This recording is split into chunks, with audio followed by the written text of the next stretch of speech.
दोस्तों European union ने Russia के ऊपर कुछ ऐसे सैंक्शन लगाए हैं जो कि एंटी रशियन है। वो तो खैर सबको मालूम है, यूएस भी ऐसा कर रहा है, यूरोपियन यूनियन भी ऐसा कर रहा है, लेकिन इसका इफेक्ट अब इंडिया के अंदर भी देखने को मिल रहा है। दरअसल नायरा एनर्जी जो कि इंडिया का 8% ऑयल रिफाइन करती है, जिसके अंदर रोजनेफ्ट नाम की एक कंपनी है 49% उनका भी हिस्सा है।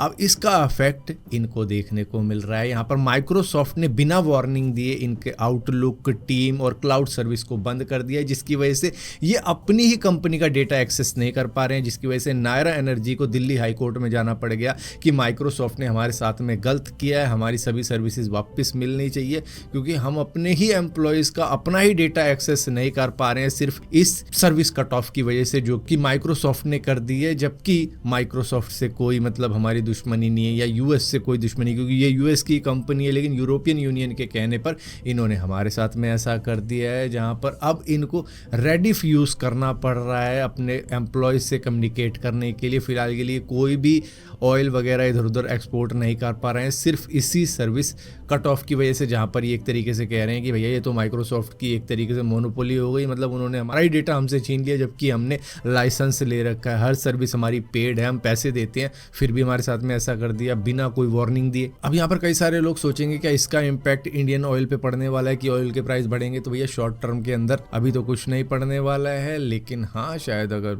ये और भी ज़्यादा इफेक्ट करे दूसरों को, जैसे रिलायंस को, आईओसी को, बीपीसीएल को, तो शायद कुछ दिक्कत हो सकती है।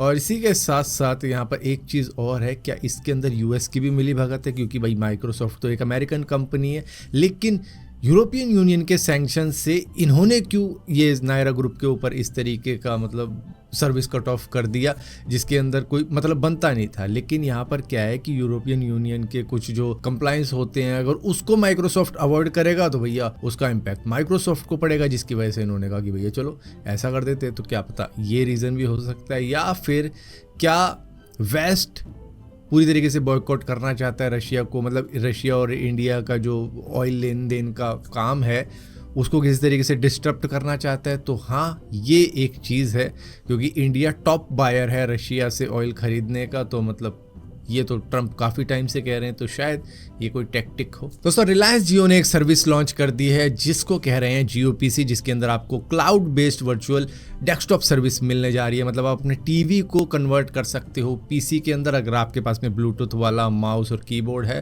तो बस आपका काम सेट है। आपको फ्री ट्रायल दे रहे हैं 1 महीने का, हालांकि 2 महीने का 999 रुपये की सर्विस दे रहे हैं, 1 महीने की 599 की है, उस पर जीएसटी भी लगेगा।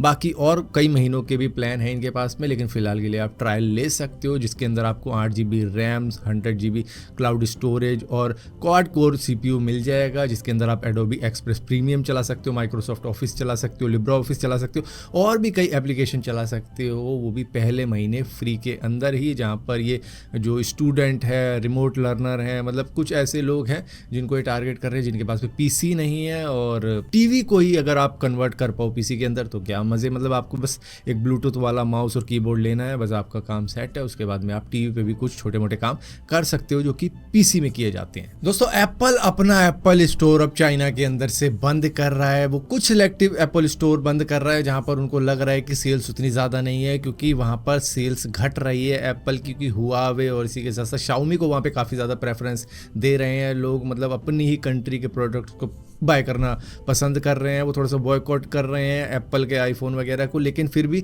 बाइंग चल रही है उसकी। तो इसकी वजह से वो कुछ ऐसे स्टोर को बंद कर रहा है जहाँ पर फुटफॉल कम है, मतलब लोग कम आ रहे हैं, उनका स्टोर उतना ज़्यादा चल नहीं रहा। लेकिन हाँ जहाँ पर उनकी अच्छी खासी सेल है वहाँ पर ही वो ज़्यादा फोकस कर रहा है, जैसे कि शेंज़ेन हो गया, बीजिंग होगा, शंघाई हो गया, इन जगह पर वो थोड़ा बहुत ज़्यादा फोकस कर रहा है कि यहाँ के लोग बाय करते हैं एप्पल के प्रोडक्ट, तो इन्हीं स्टोर को थोड़ा सा टारगेट किया जाए और फोकस बनाया जाए। पर ये एक्चुअली में पहली बार चाइना के अंदर ऐसा हो रहा है कि एप्पल ने अपना रिटेल स्टोर बंद किया है, वरना वो और बढ़ाता था वहाँ पे, लेकिन क्योंकि वहाँ पर लोग थोड़ा सा हुआवे और शाओमी की तरफ जा रहे हैं तो उन्होंने कहा जिन जिन जगहों पर ऐसा हो रहा है तो वहाँ पर थोड़ा सा पैसा नहीं लगाते हैं, अपने उन्हीं स्टोर पे फोकस करते हैं और कुछ और जगह अपने नए स्टोर खोलते हैं जहाँ पर शायद टारगेट किया जा सकता है लोगों को। दोस्तों बीएसएनएल को गवर्नमेंट ने अब एक नया ऑर्डर दे दिया है कि आपको कस्टमर सेटिस्फेक्शन को प्रायोरिटी देनी पड़ेगी ताकि आपके सब्सक्राइबर बढ़ सके। आपको बिजनेस में ग्रोथ लानी है और कंपटीशन को अगर डील करना है जो आपके सामने खड़े हैं धुरंधर टेलीकॉम ऑपरेटर, जियो, एयरटेल, वीआई, तो भैया उनसे टक्कर लेनी है तो उसकी तरीके की सर्विस भी देनी पड़ेगी, उसी की तरीके की क्वालिटी भी रखनी पड़ेगी, कस्टमर एक्सपीरियंस को भी देखना पड़ेगा, उसको इम्प्रूव करना पड़ेगा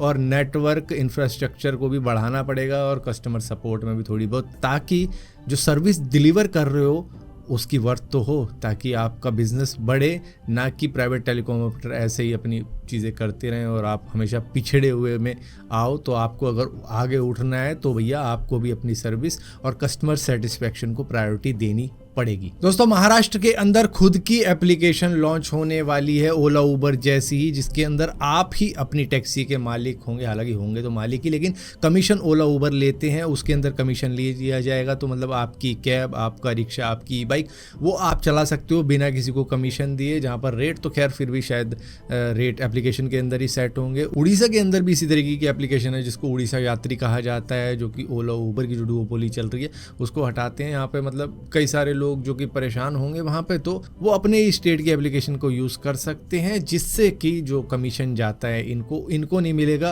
वो जो बंदा लेके जा रहा है ड्राइवर वो उसी को होगा। क्योंकि ओला उबर में होता है क्या कि भाई कई बार वो कहते हैं कि भैया ओला उबर से पैसे नहीं लूँगा क्योंकि वो कमीशन काटते हैं, आप मुझे डायरेक्टली पे कर देना है, आप कैंसिल कर दो राइड, फिर मैं आपको ले चलूँगा।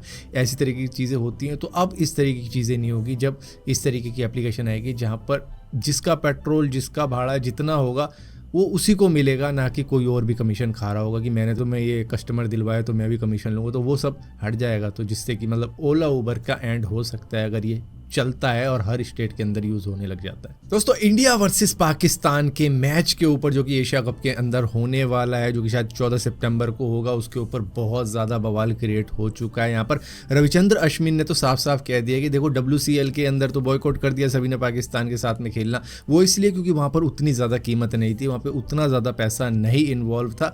लेकिन यहाँ पर इंडिया वर्सेस पाकिस्तान का मैच जो कि एशिया कप के अंदर होगा उसमें बहुत ज़्यादा पैसा है, जिसकी वजह से शायद पैट्रियटिज्म की कोई कीमत होती होगी कि भैया इस कीमत के पार निकल गए तो रखवा दो भाई, इंडिया वर्सेस पाकिस्तान का मैच रखवा दो। यहीं पर दूसरे लोग भी ये कह रहे हैं कि भैया कि यही सेम चीज़ होगी, मतलब कि इंडिया को एशिया कप जीतना इतना ज़्यादा ज़रूरी नहीं है, अगर वो नहीं भी जीतता है ना तो भी काम चल जाएगा, कोई दिक्कत नहीं होगी। अगर वो पाकिस्तान के साथ नहीं खेलता, अलग अलग ग्रुप में भी इंडिया और पाकिस्तान को रखा जा सकता था, लेकिन एक ही ग्रुप में जानबूझ के रखा गया ताकि ये मैच रखवाया जा सके। मतलब अगर पैसों की बात ना हो ना तो कोई ज़रूरी नहीं है इंडिया वर्सेस पाकिस्तान मैच रखना। और यहाँ पर ये बात श्रीवास गोस्वामी कह रहे हैं कि कोई रीज़न दिखता नहीं है वरना इंडिया वर्सेस पाकिस्तान का मैच रखवाने का, इतना कुछ हो जाने के बावजूद। क्योंकि यहाँ पर अगर देखा जाए तो देखो 14 सितंबर को एक मैच होने वाला है इंडिया वर्सेस पाकिस्तान का, अगर दोनों टीमें क्वालिफाई कर जाती हैं तो 21 सितंबर को भी मैच होगा और दोनों ही फिर फाइनल में पहुंच जाती हैं तो 28 सितंबर को भी मैच होगा। तो मतलब इंडिया वर्सेस पाकिस्तान के मैच 3 होने वाले हैं इस एशिया कप के अंदर। अगर हर चीज सही पड़ती है पाकिस्तान की तरफ से भी, एक तरीके से इसको ये कहा जा सकता है कि ये ब्लड मनी है, मतलब पैसा आ रहा है, किसी की जान जा रही है। BCCI को तो पैसा चाहिए। दोस्तों ये वीडियो छत्तीसगढ़ के बलरामपुर से आ रही है, जहां पर प्राइमरी स्कूल के टीचर जिनकी सैलरी 70,000 रुपये है और वो गवर्नमेंट टीचर हैं, उनको 11 की स्पेलिंग नहीं आती, उनको 19 की स्पेलिंग नहीं आती, वो फिर भी वहाँ पर प्राइमरी बच्चों को पढ़ा रहे हैं और बच्चे भी हैरान है कि क्या पढ़ा रहे क्या नहीं पढ़ा रहे। सो ये हमारी कंट्री का एजुकेशन सिस्टम आपके सामने खुलकर रख दिया है कि कैसे करप्शन किसी को भी टीचर बनवा देती है।